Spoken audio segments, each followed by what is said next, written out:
Hi, everybody. Wow. I know just 3 fantastic sessions, weren't they? So I'm actually very anxious now. I wasn't before, but I am now, trust me.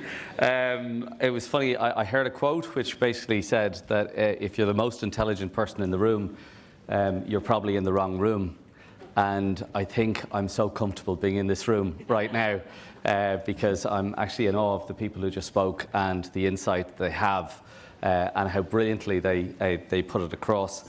And that anxiety, by the way, Harry, I can't use elevators, so whenever you're ready for the appointment, I'm in. I don't like the idea of going up 20 times, but and I really do. I have that phobia. I can't, and it's very debilitating to my life.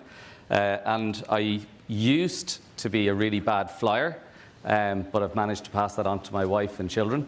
And I remember just one, you know, the Dubliner, Ronnie Drew, I always remember the story where he was sitting beside somebody and he was terrified of flying.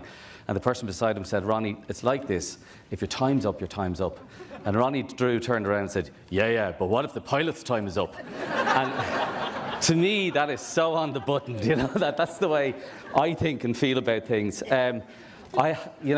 Just one of the things I always love doing, and I know it's kind of difficult after Brent just did what he did, but if I could just ask you all to stand up again. You're going to be fed up standing. I swear I'm not going to get you to do the river dance, but all I want you to do, and just please, just for 60 seconds, so if you could stop straight after it, all I want you to do is find somebody who you've never met before and just introduce yourself, please. Okay, thank you very much. The 60 seconds is up. And I suppose the biggest thing I just want to say to you is, in the world of Great Place to Work, it's all about relationships. It's absolutely all about relationships. And the 2 most important relationships in your life, number 1 is the relationship you have with yourself, and the second is the relationship you have with everybody else. And in the world of Great Place to Work, just when people hear Great Place to Work, some people think beanbags and free food, okay? Please do not think beanbags and free food. The defining feature of a great workplace is the level of trust that exists in that workplace. And fundamentally, we're talking about the trust between the employee and the management, whoever they perceive the management to be. If that is high trust, the chances are that the organization is performing well. If it's low trust, it's probably not. And honestly, in the old days when I joined Great Place to Work first, the only people who rocked up were the organizations who thought they were great and wanted a badge just to say we're great. And some organizations who rocked up and thought they could buy it and were shocked when they had to actually talk to their employees, and we had to get the feedback from the employees as to whether it was a great place to work, and they were going, "Oh, good luck with that, we'll go somewhere else." And that's fine. Now, thankfully, more organizations who are coming knocking on our doors are the ones who are in a really bad place. They're really, really low trust environments. And the journey is oftentimes not to even get to great, but just to get a little bit better and just to understand that process to go through it. And really, what I want to say to you is a great place to work is not a fluke. It doesn't just happen when you put people together. You actually have to be really careful about how you do it and the practices you put in place to support the culture that you want to create. Okay, so basically what I want to do today is hopefully just share with you a little bit about the model of Great Place to Work so that you can take that away into your own environments. Because honestly, trust equals mental health in terms of that. I know when people think of mental health, they think of mental, disease oftentimes. And I really want you to focus on the idea that trust is the most important thing. If you become obsessed with building high trust relationships with other people, it's going to change your lives, okay? So, in terms of this, we have a definition from an organizational point of view of what a great place to work actually is. It's one where you achieve your organizational objectives, because if you're not doing that, you're probably not going to be in business, or you probably aren't going to be very effective. The second piece is you do that with employees who give their personal best. That's all you can ask of absolutely anybody.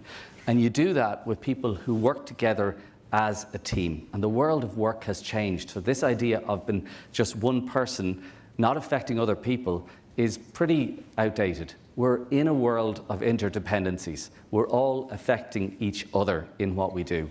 So there's no mention of beanbags and free food. Okay, that's the important thing. This is actually all about just trying to achieve something that is special, which is a group of people coming together and actually achieving wonderful results.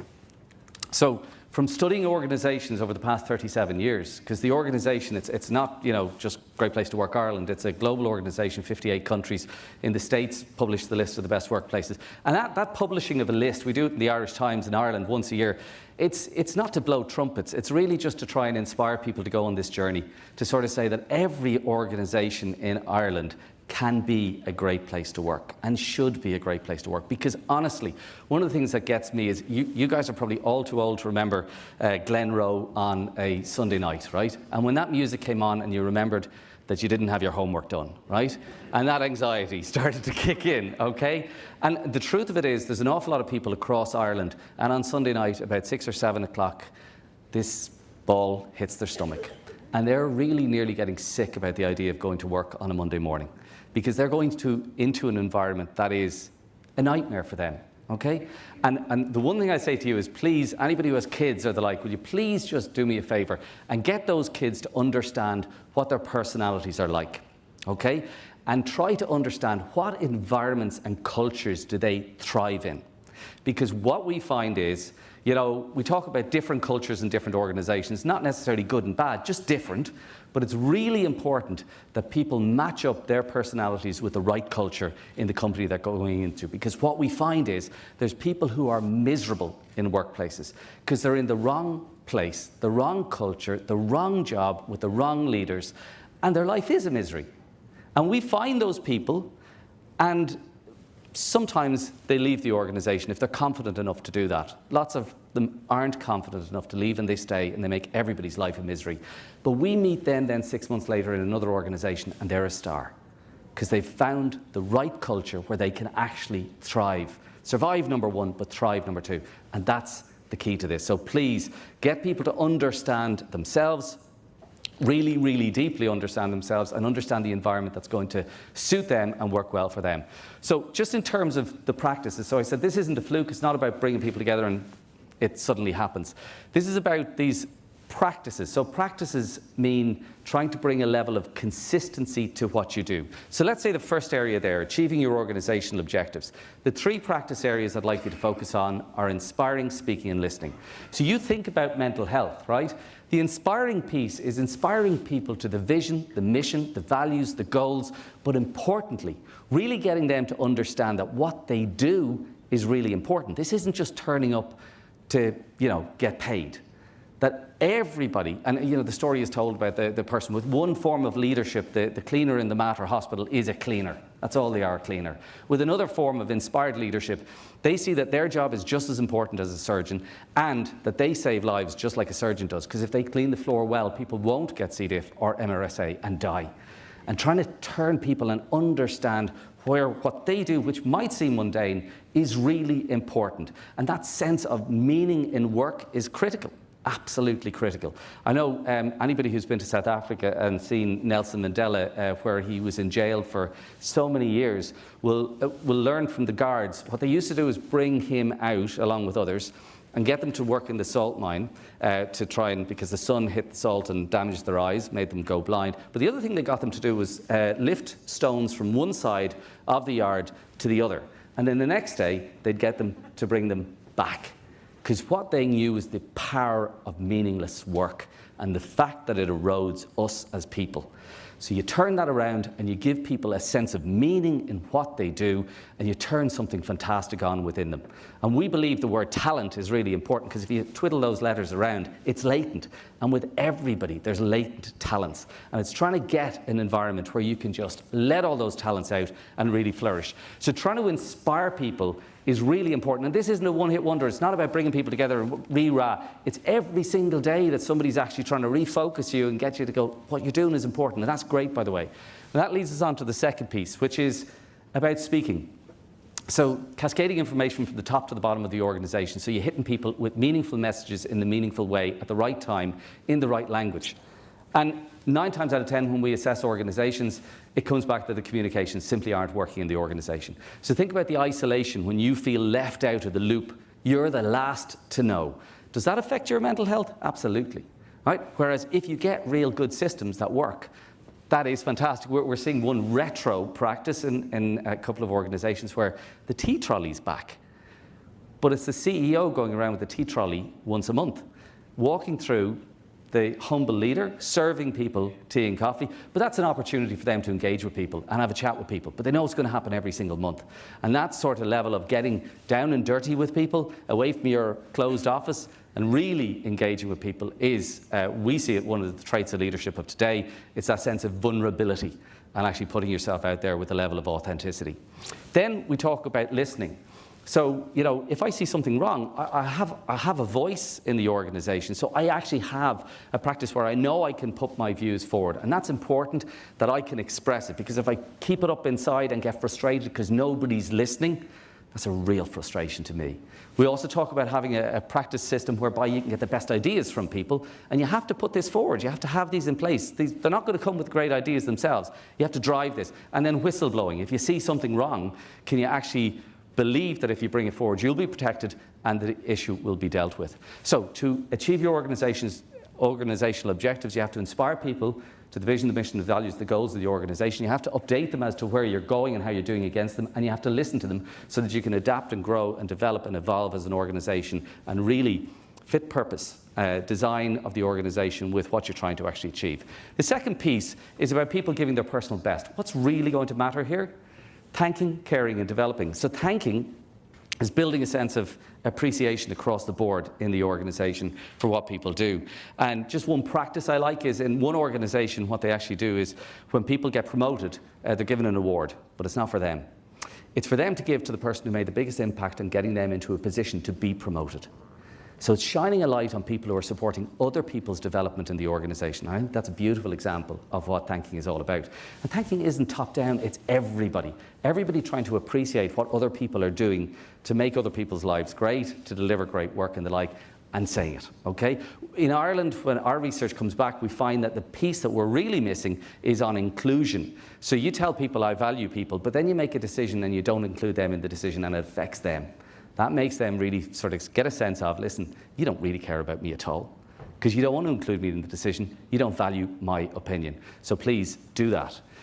Caring is an interesting area. We're seeing an explosion in it, an absolute explosion, and the definition has changed.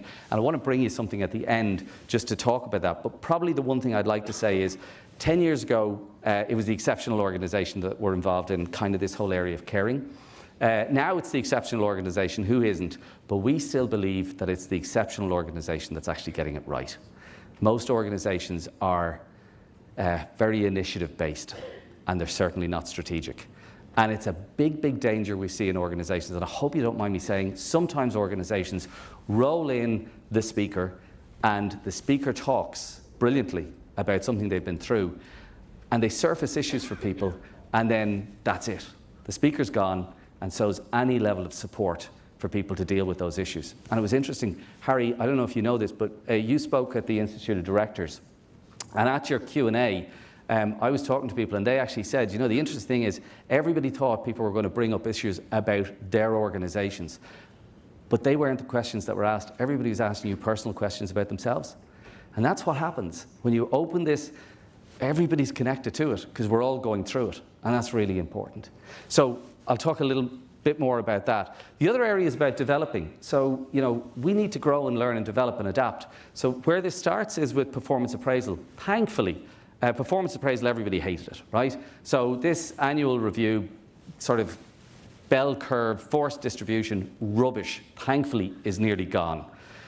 It's been replaced by 30-30, which is basically 30 minutes of feedback every 30 days. So it's a commitment to sit down with somebody consistently and sort of say, how are you doing? What's going on? How are you doing against the goals and objectives you've been set? What's going on in your life to help you do that?